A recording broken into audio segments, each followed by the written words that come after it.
Ladies and gentlemen, good morning po sa lahat ng mga kababayan natin. Live po si Pangulong Bongbong Marcos ngayon sa NST. Saan po ba yung NST? Sa National Science and Technology Week. Live po si Pangulong Bongbong Marcos ngayon. Yan po ay actual na inyo nakikita sa mismong na NST.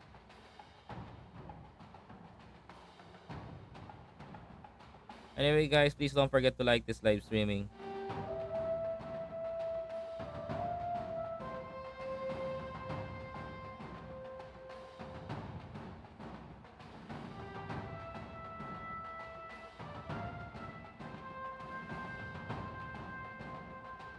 At nakikita nyo po na ang pagbisita ng ating presidente. Please don't forget to like this live streaming mga kababayan ko. Maraming salamat po. Habang hindi pa nag-uumpisa, magsasalita na ako dito.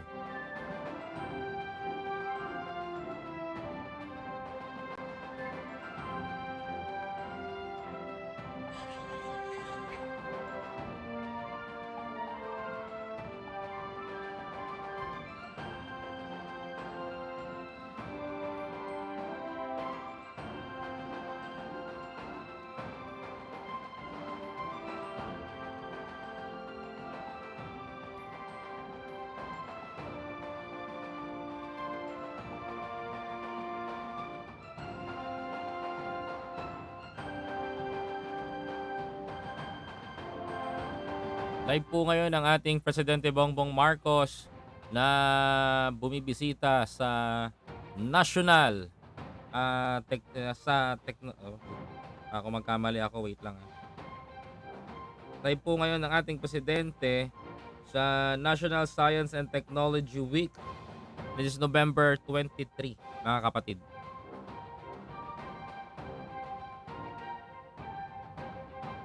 Anyway guys, please don't forget to like this live streaming para umabot sa mga kababayan natin.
Please don't forget to share your comment.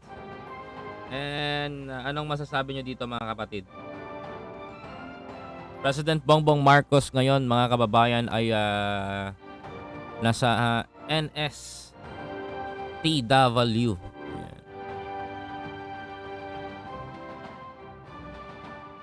Talagang ini-improve ni Pangulong Bongbong Marcos yung ano, no?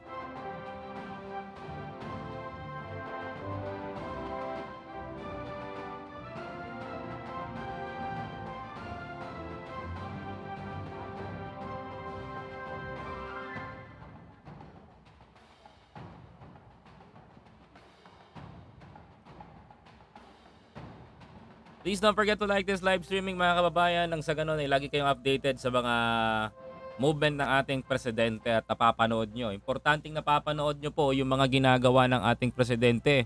Nang sa ganun, walang nasasabing walang ginagawa si Pangulo.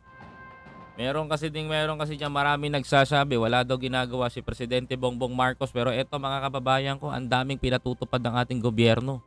Kulang lang sa mga kababayan natin ipakilala sa kanila to at ipinipid natin. Sa problem, minsan yung mga kababayan din natin, di tayo nasusuportahan pag pinipid natin to. Hello po, Ma'am Maritel T. Thank you very much for wonderful morning. Oh. Anong masasabi mo? Bagong chup-chupan. Kababagsakin daw si Pangulong Bongbong Marcos. Sa Sara na lang daw iupo. Itong si bagong chup-chupan talaga tumitindi eh.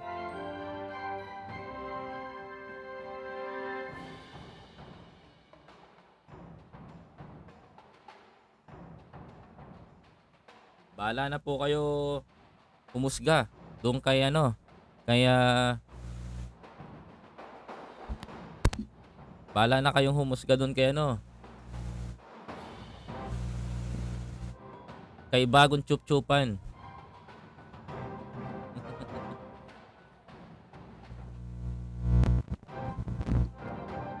Bahala na kayo doon mga kapatid. Oo nga eh. Pero ito tayo tuloy pa rin. Ipapakita natin dito yung nagagawa ng Pangulo.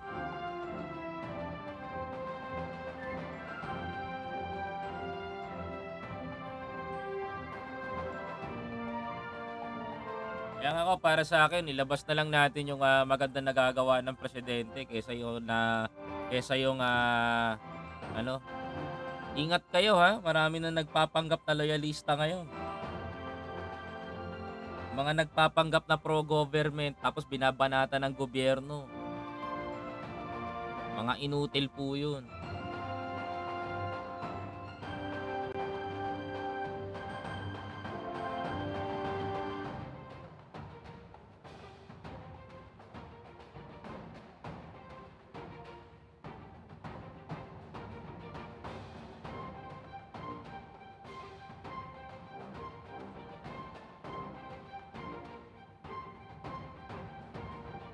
Kaya wag na wag kayo magpapaniwala doon mga kababayan ha. Fake Marcos loyalist is always existing. Marami pa po yan, di lang iisa. Kaya titignan nyo yung mga sumusuporta sa mga Marcos, yung talagang totoo.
Please don't forget to like this live streaming. Tita Judy Basco, Nord JRTV, Tita Edith Davao, Pops, thank you very much for watching, guys. And Edward, Maritel, and Ruth.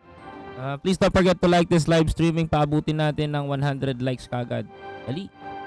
Para maka-up tayo. Alright.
Please don't forget to like this live streaming, mga kababayan. Maraming salamat po.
Please don't forget to like this live streaming mga kababayan ko. Maraming salamat po. Nakikita niyo po ngayon si Pangulong Bongbong Marcos kasama nasa National Science Technology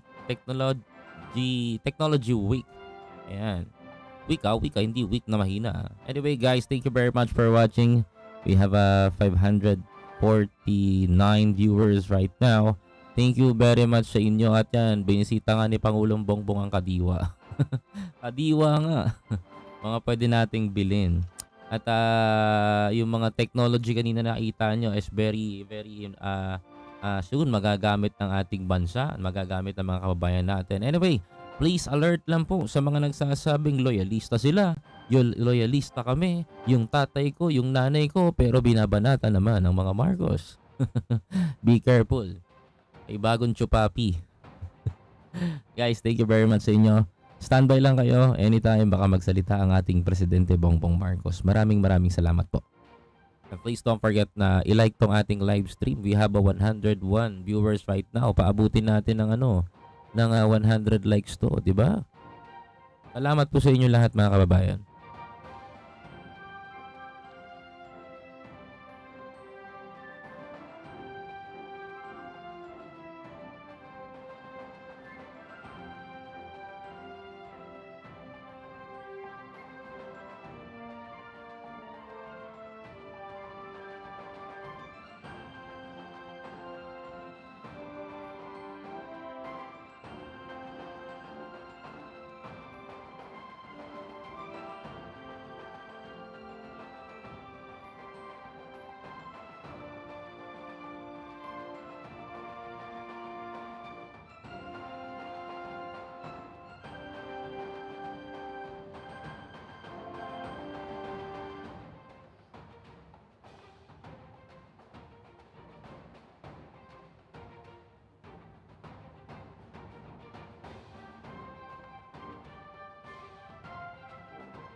Thank you very much for watching, Miss Miles Tan and Tita Judy Basco. How are you?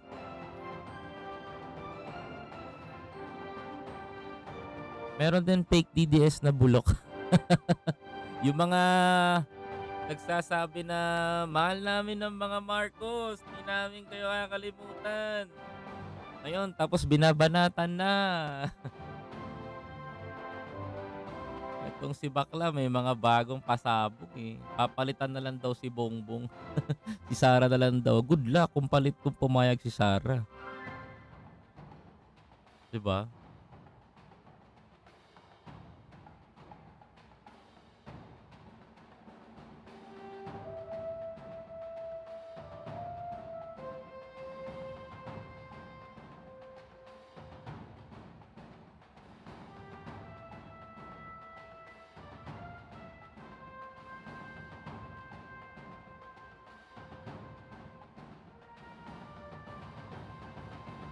Anyway guys, please don't forget to like this live streaming mga kapatid. Paabutin natin ng 100 likes kagad. Para naman na gumanda yung ating rhythm. We are 101. So ibig sabihin yung 90% na nag-like is pro Marcos and the rest is hindi. Positive and negative kagad yun ha. Well, that's good. Yan, 6 na lang. Yan, thank you sa pagtugon, sa pag-like mga kapatid. Please don't forget to like this live streaming. Thank you very much po sa inyo. 5 na lang, babiyahe na. Salamat po, Miss Miles Tan. Thank you po sa pagbisita.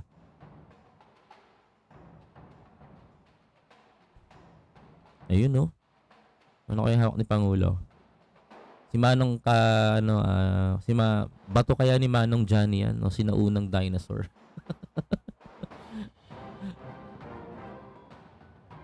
$101 at 105 viewers right now and actually it's 110.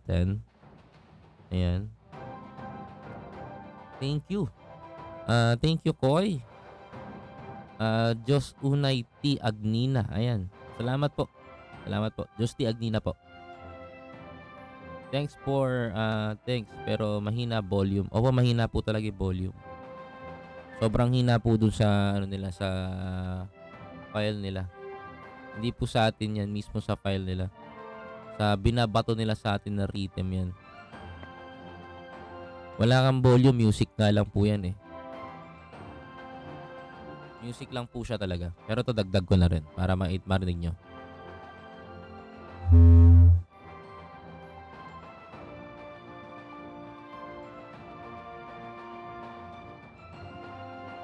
Ayan.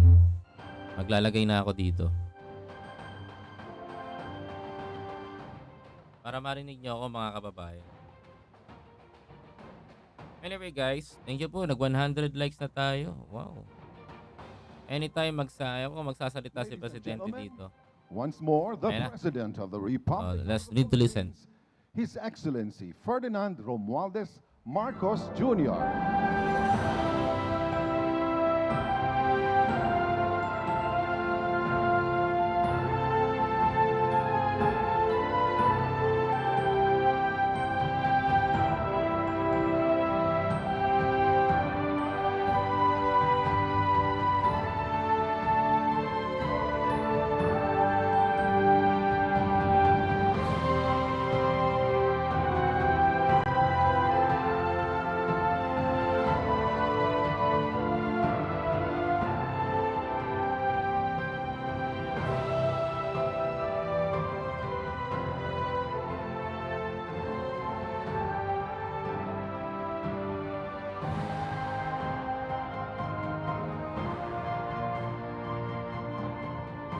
Please be seated.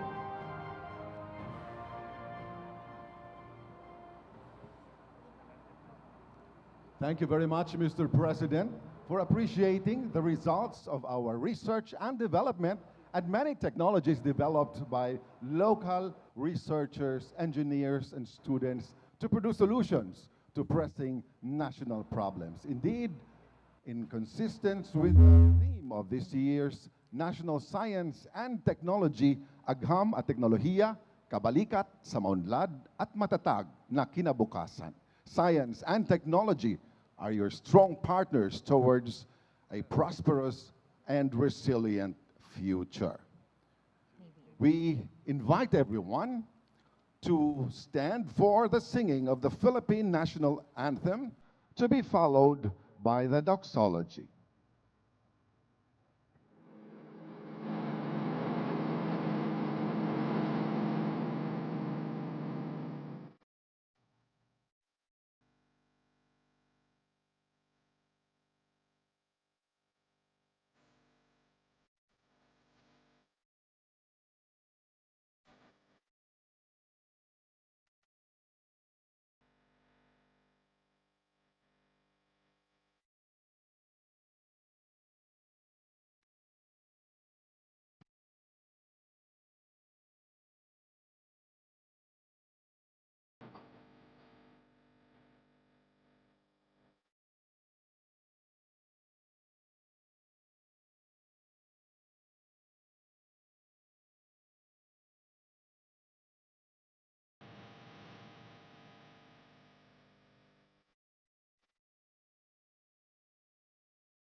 Copyright claim yan, mga kapatid, ha? Medyo. Pa ako muna yung, kasi, yung invocational prayer, copyright. Copyright kasi yan, mga kapatid, madadali tayo. Mahirap na madali. Wait lang, kalma lang.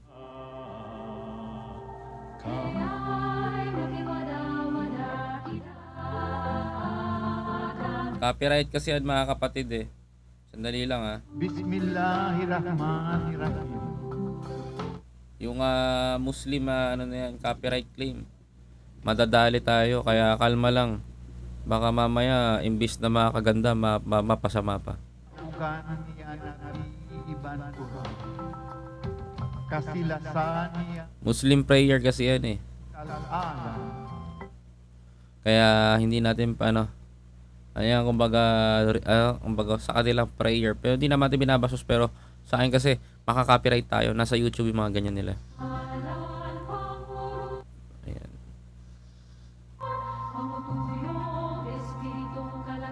Ayan na. Anytime magsasalita po si Presidente ngayon.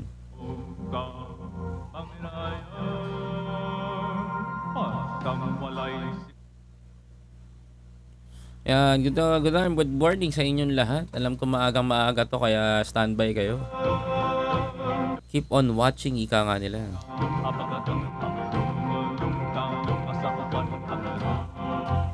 Kaya ano pang hinihintay nyo, mga kapatid?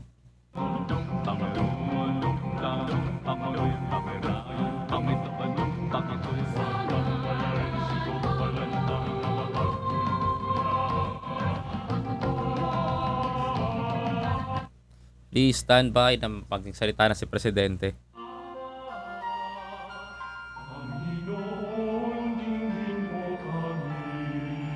O Diyos na mapagpala, hiling namin ang pagpapalagala ng kaalaman sa bawat nilalang. Panginoon, dinggin mo kami. O Diyos ng awa, bigyan mo kami ng kakayahan sa pagtataguyod ng pakikipag-ugnayan sa bawat isa. Please don't forget to like this live streaming. Thank you very much, guys.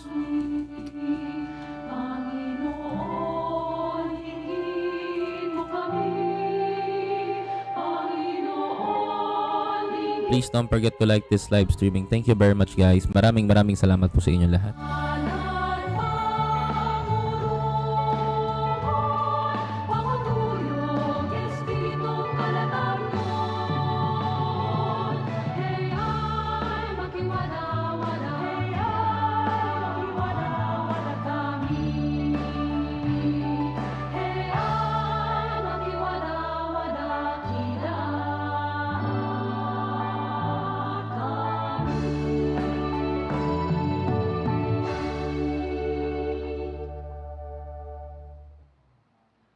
We may now be seated. And to formally begin our program, may we call on Science and Technology Secretary Renato Yusilidum Jr. to deliver his welcome remarks.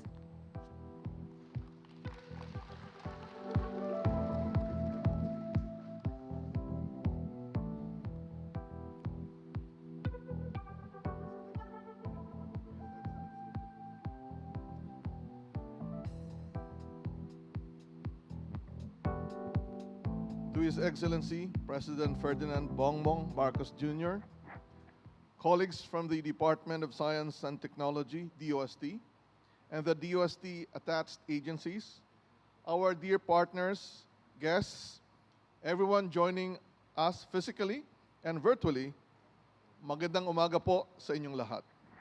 I proudly welcome you all to the 2022 National Science and Technology Week, NSTW. I am honored and grateful to be part of the first face-to-face gathering of the Filipino scientific community after the pandemic. In my first year as DOST Secretary, since assuming office last August 2022, we have continued efforts to promote science and technology as a tool towards recovery. Our commitment towards this is reflected by the theme for this year's NSTW. Agham at teknolohiya, kabalikat sa maunlad at matatag na kinabukasan. Bannering this call, we hope to celebrate and highlight the role of science and technology in strengthening our systems to ensure a resilient future for every Filipino. Aligned with our vision, we highlight 8 areas of focus in the exhibit, namely STEM education, international linkages, blue and green economy, environment and sustainability, health, job creation, energy, transport and logistics, and agriculture and food security. To achieve growth in each area, the DOST has consistently pledged to deliver sincere and quality service through one DOST for you. We intend to bring the benefits of science and technology closer to you, our kababayans, by harmonizing the efforts of our core institutes, councils, and regional and provincial offices. Equally important in this mission are the contributions of our continuously growing number of partners across various sectors. Over the years, especially throughout the pandemic, we have seen and felt your unrelenting support to bring scientific solutions to our communities through your active participation in our efforts. I believe that the activities for this 5-day celebration of science and technology will serve as a testament to that. Through the various sessions throughout the week and through our cluster exhibits, we hope to showcase the results of our close partnership, which we now build on to create stronger and more resilient systems for Filipinos. I would also like to recognize the Regional Science and Technology Week activities led by our regional offices throughout the year that bring our efforts closer to our communities. Through our regional partners, we are assured that science is felt by every Filipino wherever in the country they may be. Finally, on behalf of the Department of Science and Technology, we are also thankful for the support shown by the current administration towards the S&T community. Marami pong salamat, mahal na Pangulo. To increase the impact of our initiatives, the DOST has shared plans to refocus our major programs to align with the administration's economic agenda. Currently, we are strengthening the agricultural sector by streamlining post-harvest, value chain, and food processes through scientific solutions. In health, we are building local capacities to prepare and respond to future health emergencies by leading the establishment of the Vaccine and Virology Institute of the Philippines. We hope to boost livelihood and employment by supporting micro, small, and medium enterprises, MSMEs, through programs such as the Small Enterprise Technology Upgrading Program or Setup 4.0. The NEET Centers in the Regions for R&D program or NICER program strengthens research capacities across regions by providing research and development support to higher education institutions, which also enables the integration of development needs with their existing research capabilities and resources. Citing these few examples among our many initiatives, we hope that through today's event, we will find more areas of cooperation that will forward science and technology in realizing our national goals. As we share the same vision for a progressive and resilient future for the country, the Department of Science and Technology is optimistic that we can achieve breakthroughs together for the benefit of our communities. I believe that our experiences in the recent years gained us important lessons and reliable allies who will advocate for the critical role of science and technology in addressing and preparing us for the real-world challenges. I hope that seeing the works through science and technology, community, through this celebration, we inspire you to join our undertakings. Ultimately, we look forward to creating more partnerships that forward science and technology and ensuring a bright future for all Filipinos. By working as one, I strongly believe that a bright future is ahead for all of us. May you all enjoy the next 5 days and find stronger appreciation for science. Maraming salamat po sa inyong lahat. Mabuhay ang agham at teknolohiya. Thank you very much, Secretary Solidum. And now, to give us a sneak preview of what will happen this week here at the World Trade Center, please direct your attention to the screen and watch this special audiovisual presentation prepared by our very own Science and Technology Information Institute.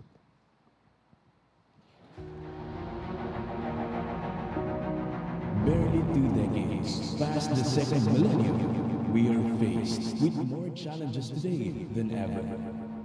We are now confronted with various societal threats brought about by severe food insecurity, pandemic, ignorance, and widening economic disparity. But the silver lining is closely within our reach. Science, technology, and innovation are the keys to unlocking a better tomorrow for all of us. At the forefront of this battle, to preserve the quality of life we all aspire, is the Department of Science and Technology.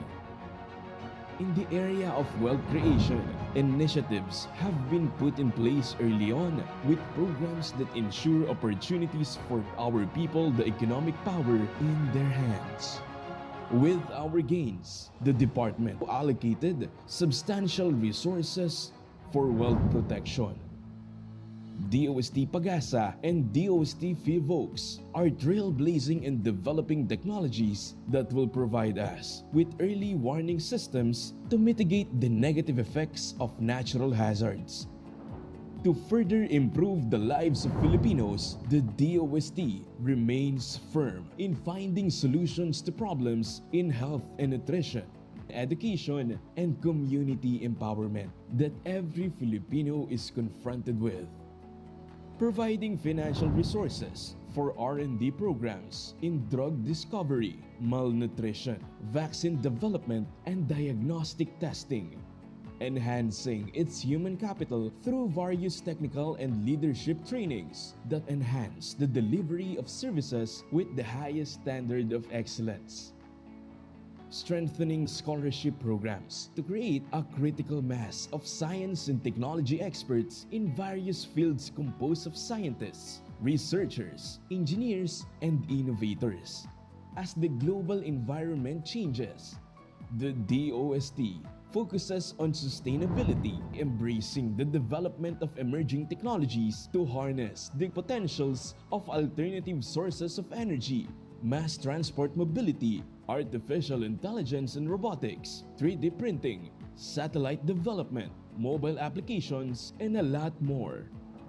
As we ride the wave of technological advancement to better improve our lives, the DOST remains to be a catalyst of positive change, an enabler of inclusive growth, and the champion of the people. Science, technology, and innovation are paramount to making our country great again. And as every Filipino dreams of a bright tomorrow where we can all live in peace, prosperity, and harmony, confident that the generation today and the next will have a secured and comfortable future. The DOST is committed to work together to bring science for the people, to every Filipino, one in mind and in spirit, as we embrace a progressive future with one DOST for you.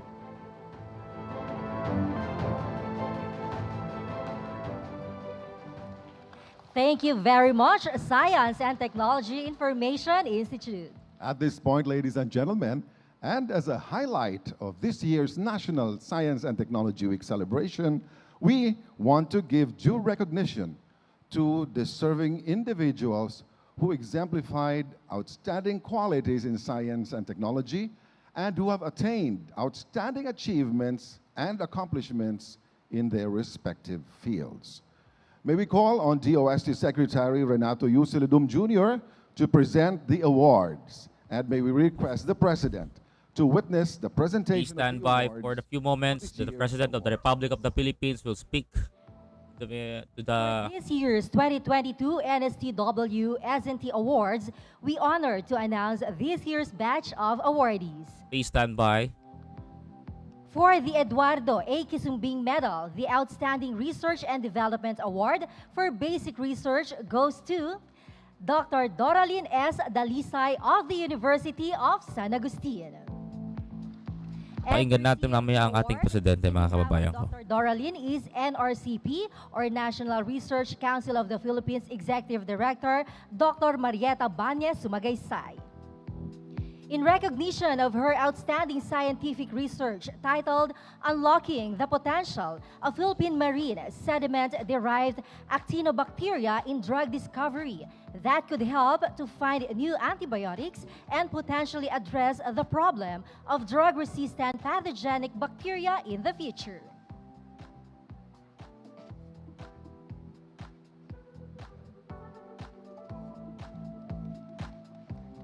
Congratulations. For the Julian A. Banson Medal, the Outstanding Research and Development Award for Applied Research goes to Dr. Pia Marie S. Albano of the University of Santo Tomas. In recognition of her outstanding scientific research titled Predicting Likelihood of Cancer with Artificial Intelligence Tools Using FTIR Signals Obtained from Tumor Samples. The products of this study benefit both patients and clinicians. Congratulations.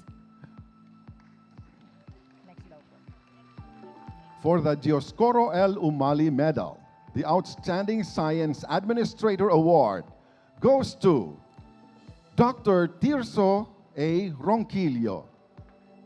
In recognition of his exemplary leadership as president of the Batangas State University, National Engineering University, exhibiting high standards of performance and in bringing the university to prominence through effective management and implementation of its academic and research programs.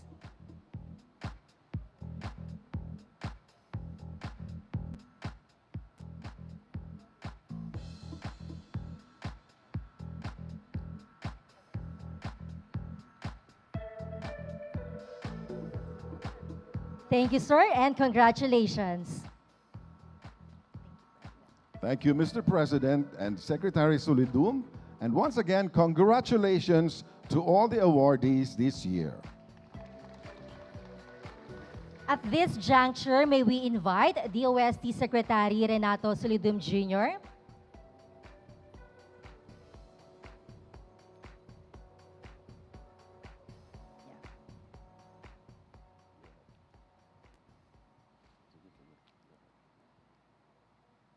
All right, thank you so much po, Dr. Tirso Ronquillo. And at this point, may we invite DOST Secretary Renato Solidum Jr. to introduce our keynote speaker. Ladies and gentlemen, the President of the Republic of the Philippines, His Excellency Ferdinand R. Marcos Jr.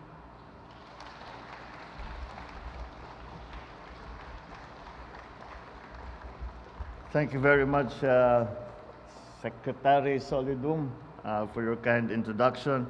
Our Pasay City Mayor, Mayor Imelda Calixto Rubiano, and our members of the Diplomatic Corps, my fellow workers in government, distinguished guests, ladies and gentlemen, good morning. Going through all of these exhibits before we came up, and I apologize if we kept you waiting, but they are very, very interesting. I could spend all day discussing all of these great innovations. And the one thing we come away, ang galing talaga ng Pinoy. Basta't maganda ang suporta sa ating mga scientists, sa ating mga researchers, sa ating mga teacher, walang world-class talaga ang Pilipino. Kaya we should not allow this opportunity to pass us by. That's why, as I greet you, I am excited to know that the future is bright for the Filipinos. Maliwanag na maliwanag dito sa panahong ito, as we come out of the post-pandemic and face the new economy. It is a new economy. It is not the same world that we left in the late last quarter of 2019. And when, let us say, the pandemic is managed, well managed, let us say the crisis in Ukraine may have diminished somewhat, we are facing a new world, very much a new world. COVID changed everything.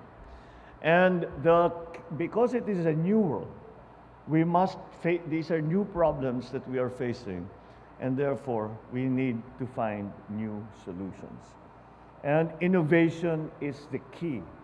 Innovation and agility. Yun ang mga buzzword ngayon. Innovation and agility. In being able to adjust properly with new ideas, with new systems, with new science.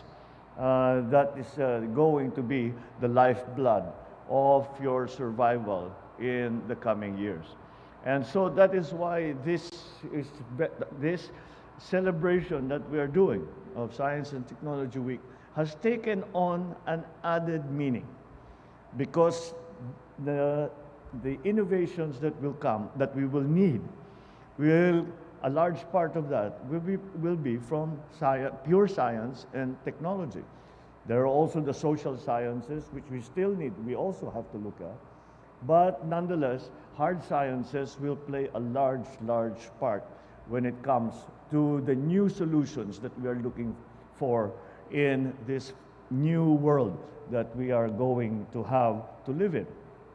We underscore the important role of our scientists, our researchers, and engineers who diligently conduct studies, generate new knowledge, and devise better strategies to safeguard and advance well-being of Filipinos.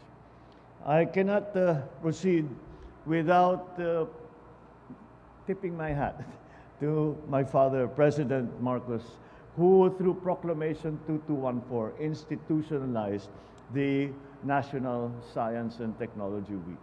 And through the decades, this celebration has continued to create a platform for professionals, for administrators, for policymakers, and for students to converge and collaborate in order to harness the power of science and technology, solving many of society's problems, finding opportunities for growth and for development.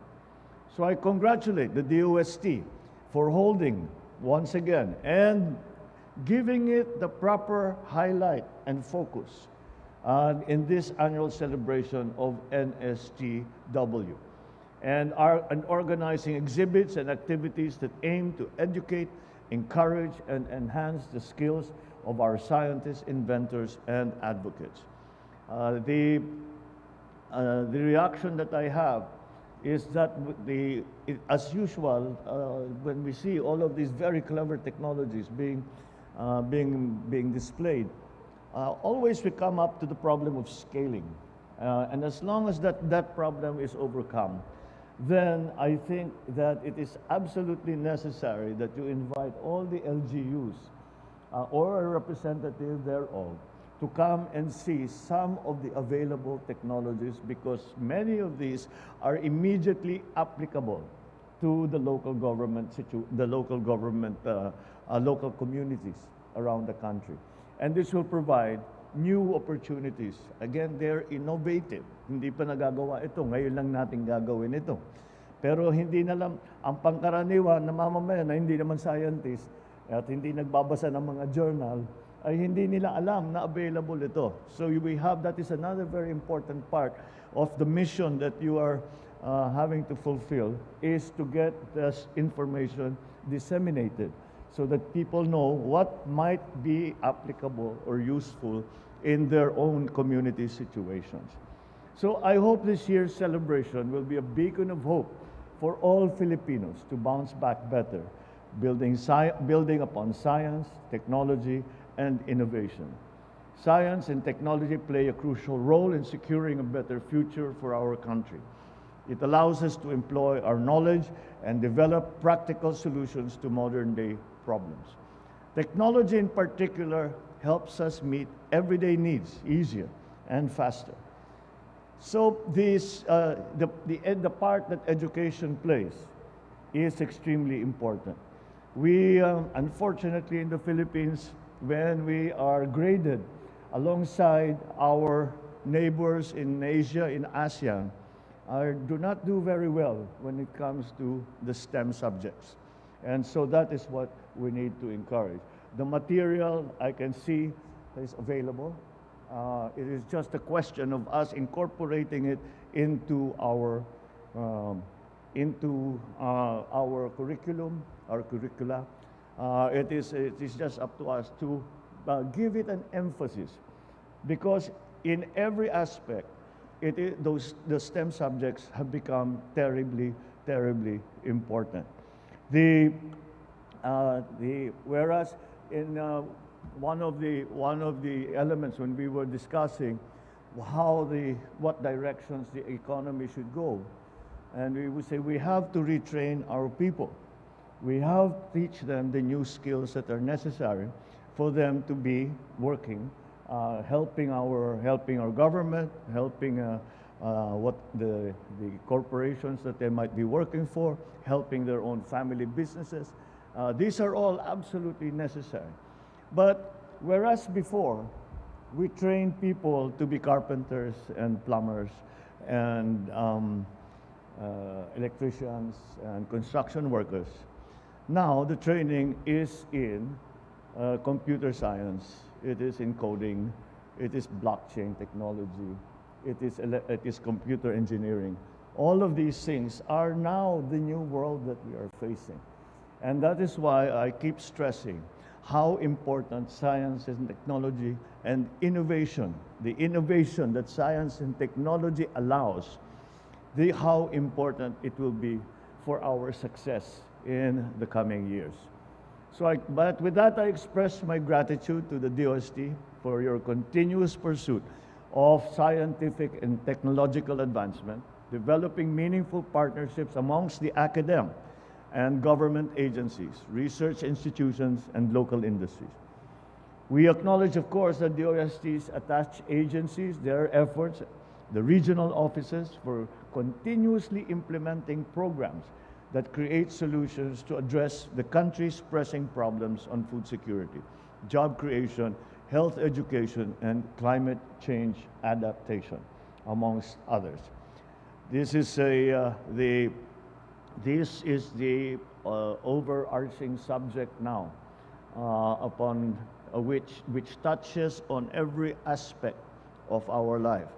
As an administrator, every time we speak of any subject, you can talk about agriculture, you can talk about public works, you can talk about tourism, any subject, sumisilip yung subject ng climate change. It affects everything and everyone. And so, once again, we look to science, we look to new technologies, we look to engineers to find us the solutions to mitigate, to adapt our very vulnerable country to the effects of climate change.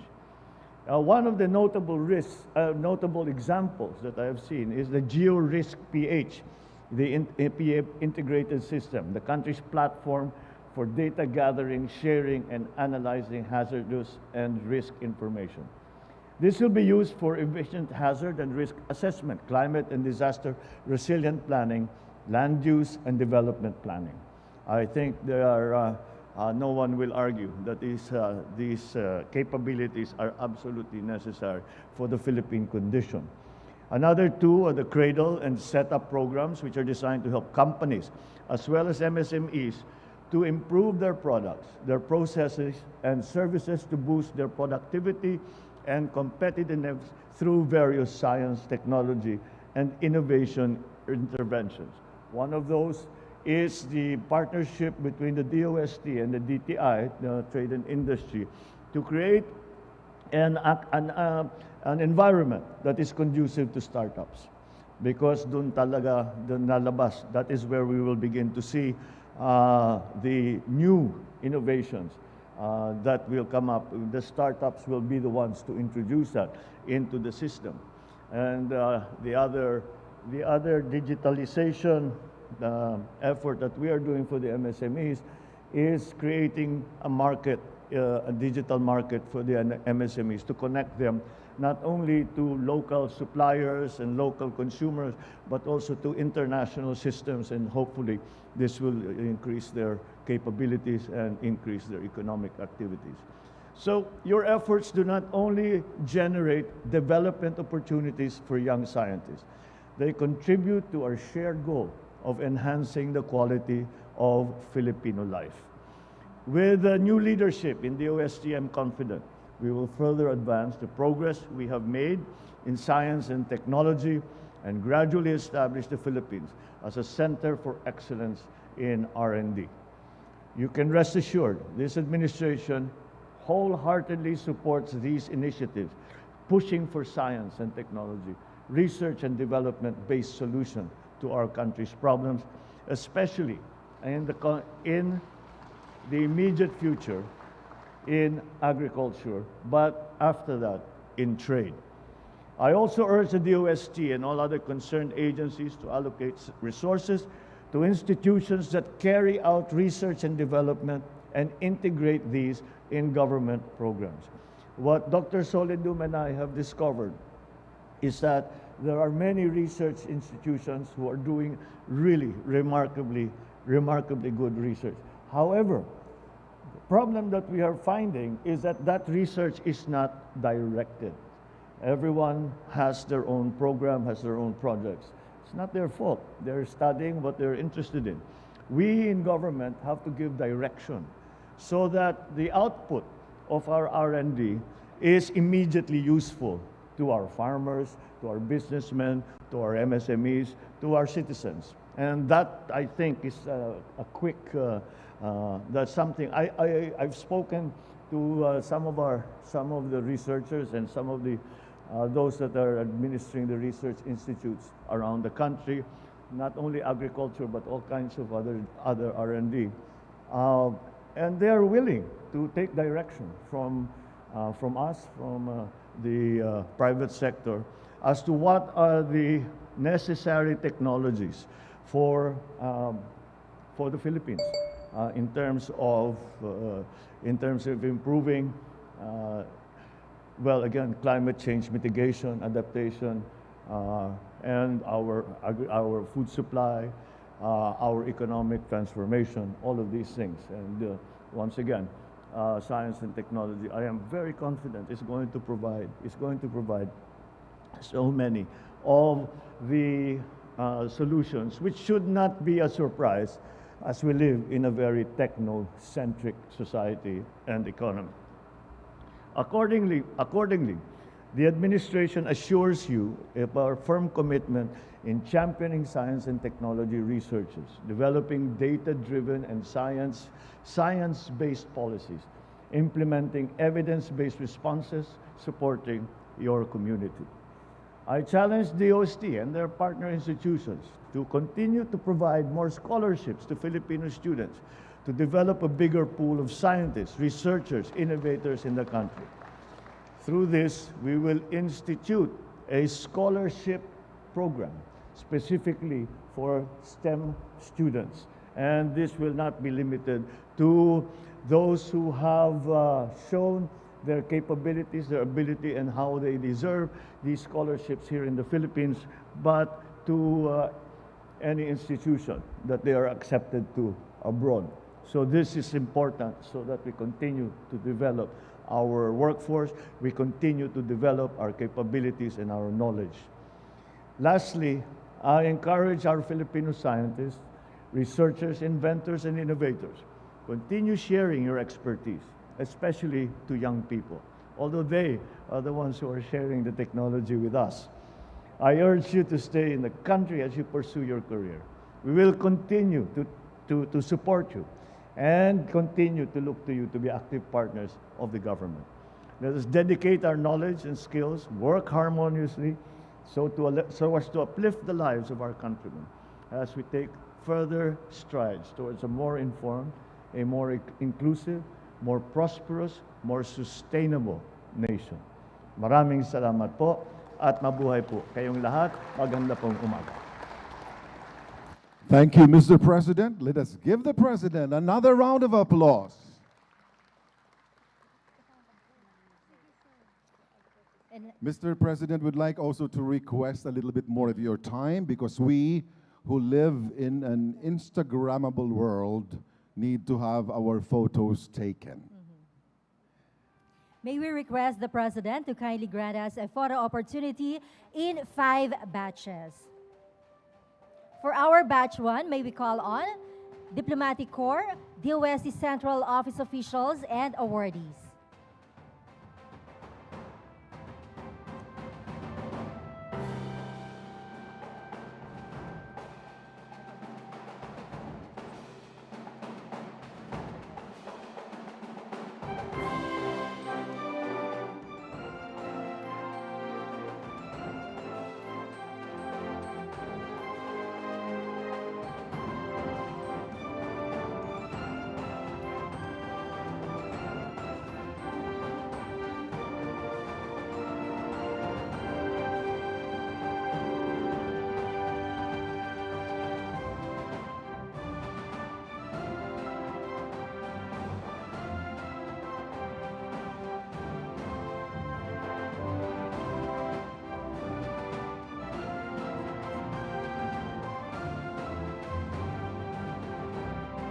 Get ready for batch 2, agency heads.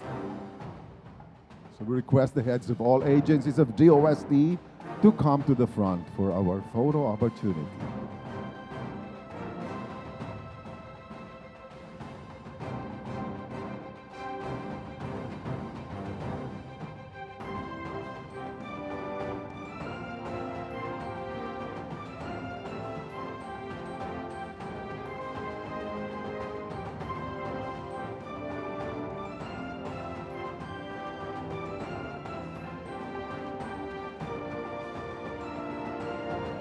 Get ready na po for our batch 3, regional directors.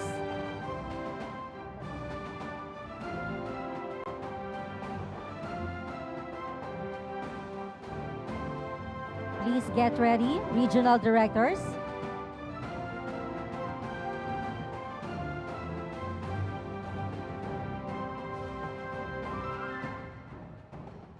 Thank you so much. Alright. Maraming salamat po. Next we have, alright, so proceed na po our regional directors. Next is for batch 4, our VIP guests.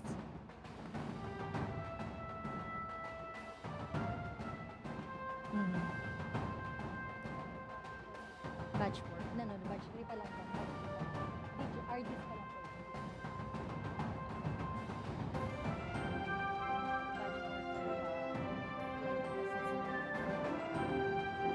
Thank you so much, batch 3. Now we have batch 4.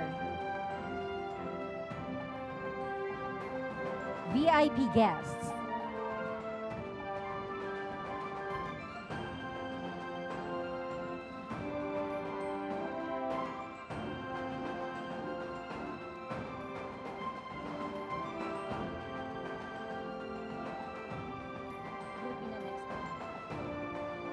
All our VIP guests, please join this batch.